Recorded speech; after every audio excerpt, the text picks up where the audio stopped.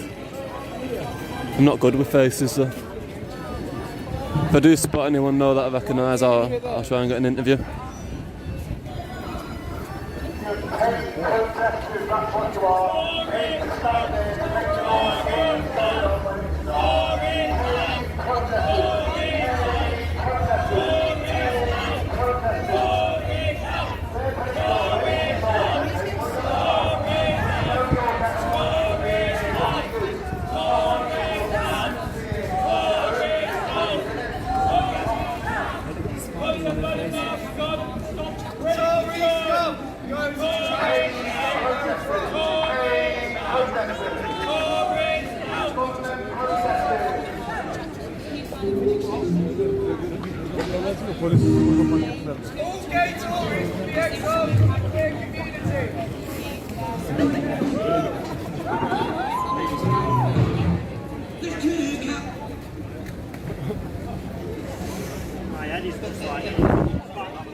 Put your masks back on! Tory scum! Tory scum! Tory scum! Tory scum!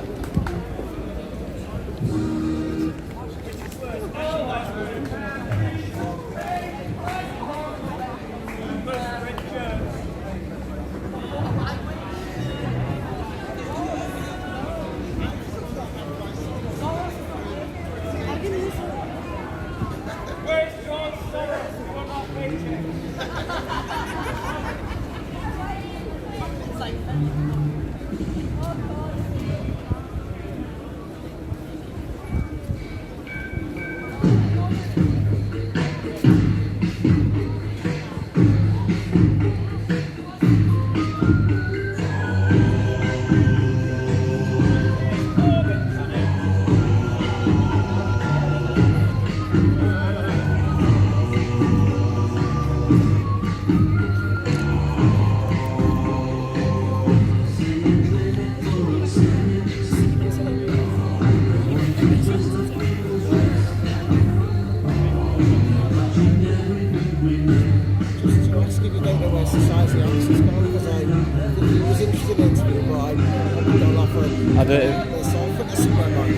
I didn't even see him, no. I didn't even notice him. Oh, I only got here about 10 minutes ago. I just got here when you spoke to me a minute ago. Yeah. Especially know when to time to come and meet you on the livestreams. Not a morning person, I'll give you that. I don't know, he's an hard one to judge. He's not in town though today, he's gone to see his parents. He was at about 8 AM, so I'm sure he's gone to see his parents. We had a real early one and dropped a video about the lunatic in number 10, Boris Johnson. I've got no leads on where Society X is going. Might have gone for something to eat, might be back soon. That's what I'm going to go do soon, go get a Macca's. I lost some, got no power on here, I'm going to get a power bank with me, so... Yeah.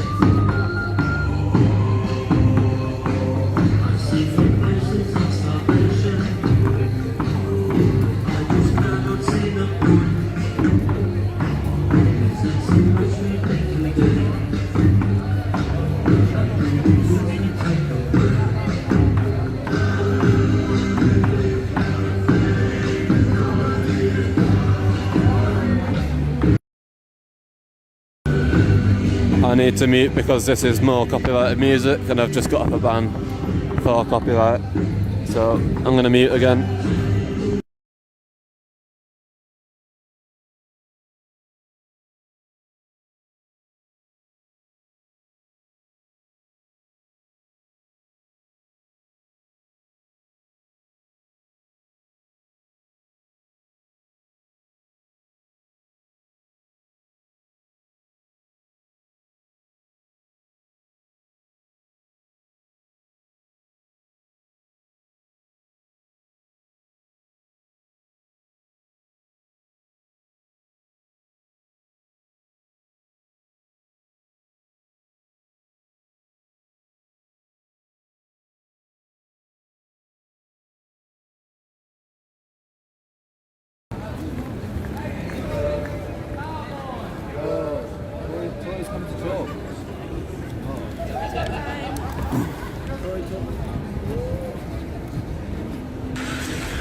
okay? So I am Iraqi. I want to ask you, you supported Tony Blair on second referendum on people's vote. Who supports Tony Blair? You supported Tony Blair on second referendum. Oh, look, you know I just want to ask you, you supported people's vote on Tony Blair, who destroyed my country to build democracy, but he doesn't want to do it at home. So why you don't want to do democracy at home? Excuse me, am I here supporting Tony Blair? I don't think so. You support second referendum. Look, you assume what you like, mate. I don't support Tony Blair. Okay, but you supported democracy to be implemented in Iran, but you don't support democracy to be Tories! Hold on a minute, I'm not here. Tories! We're hearing about something totally different now. That's what's gone. Anyway, how you doing? I'm great. Oh yeah, we got look. Hang on a minute. Are you bringing Tory? I don't know. Yeah. We don't like these people. John Lawrence, if you like them or not, please do. No hiding or fantasy. So Steve, you don't support Tony? I'm not talking to you, I told you that once. I have someone told me that Tony Blair is paying for you anyway. So how is that Tony Blair is paying for you? Who has? Tony Blair? So who told you that? Well, I have come off it. Yes. You read fake news, mate. Really? Yes. I think you are the fake news here. Right, off you go then. Who is real news? I think it's GB News. Now we know you're a plant. Bye. I told you I'm not a British. I did not vote for a Brexit. Who's paying you? Well, no one. Yeah, right. Who's paying you, Steve? Math guys, who pays you guys? So I'm paid by supporters. So I'm paid by the work I do for my platform. I don't receive any funding from any donors. We are solely sponsored by Patreon and sponsored by our crowdfunding campaign. What brings you in? Fucking pedo! I'm a pedo, mate. We'll have David Alexander listen to you next. What have you done to stop child abuse, sir? Well, you are then. Your party's full of Please stop child abuse! Oh no, I've spoken at rallies which are allowing survivors. Say again. I've spoken at rallies which have allowed which have allowed You're a Tory! Yeah! Look at this guy, he's saving the fucking world. Look, I saw you. What are you doing? Just read this. You've got your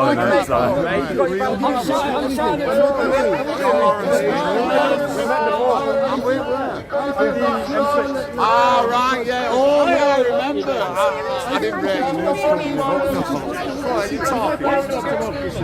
Well, you will second referendum, which is not a democracy, because first you need to implement the Brexit and then do it. So do whatever referendum you want.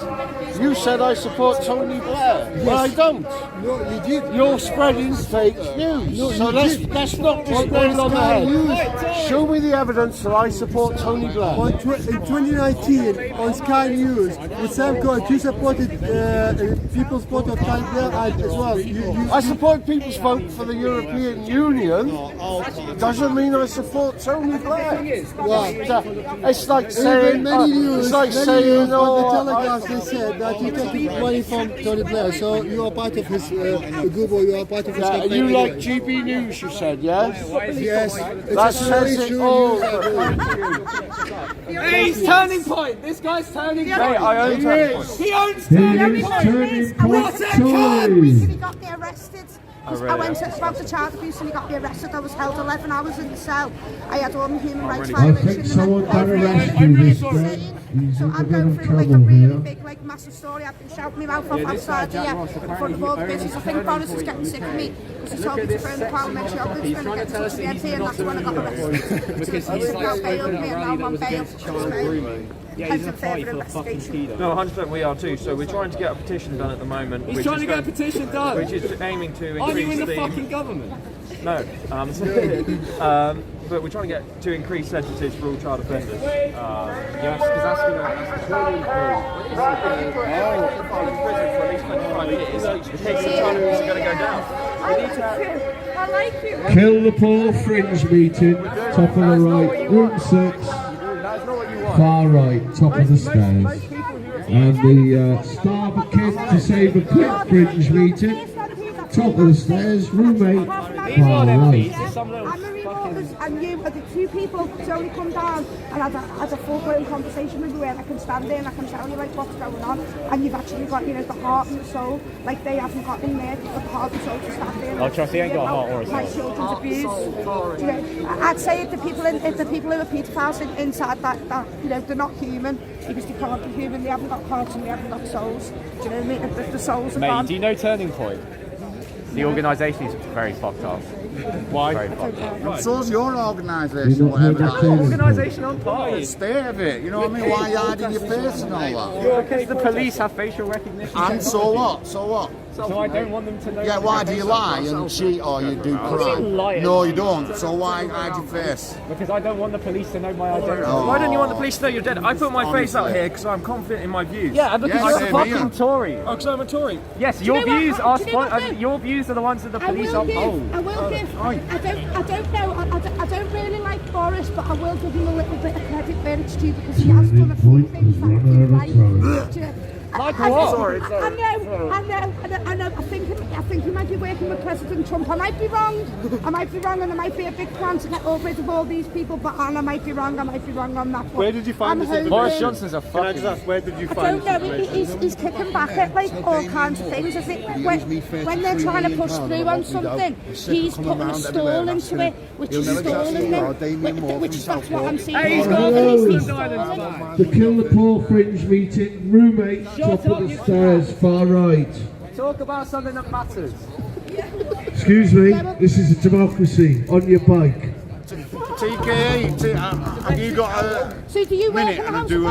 How do you feel about Later. crime? Is it Halloween? So we try and influence Have I missed something? politicians in passing laws which best represent the British people, stand up for British values and culture. I think we need to implement British values and rights, culture. There's no children's rights. I found out there's an LGBT Excuse me, police. Halloween's the end of the month. Every other police force, Catholic police, this police, we've got no children's police and the police are not doing the job unfortunately. There's a lot which needs to be done in this country to a lot needs to be improve done. services for victims. And also, it's even looking at a lot needs to be done. improve services for victims. And also, it's even looking at homeless people. We do work trying to support homeless people too. And a large amount of homeless people are Going through survivors a of child bill that abuse. makes trespassing Kill the illegal, that poor makes fringe residing on the meeting. street. I'm not. Well, Andy Burnham's not doing anything. Oh yeah, Andy Burnham's a scumbag. Kick for a quick fringe Andy Burnham should be meeting. mad. I talked to two homeless guys today who had issues with Andy Burnham. Every homeless person in the city has an issue with Andy Burnham. So are you anti-Andy Burnham? Yeah, Andy Burnham's a cunt, mate. They should hang him from up there. Why do you guys argue so much? Because he's a fucking scumbag. Why am I a scumbag? What do you know about me? You don't know anything about me. Look at that little lanyard. Can we all not just get along? That's what I said. We need to have a civil demonstration. We do need to be peaceful. We need to sort the problem out with peace. Yeah, no problem, Jack. It was nice to talk to all of you. Nice to talk to you, Fuck mate. off, you scumbag. Take care. Where's the logo? Enjoy paying your extra taxes. I'm not going to pay taxes. Why not? Get a job Why then. would you? Get a job then. Well, She could all today. just redistribute the wealth. Walk amongst us. Seriously, mate.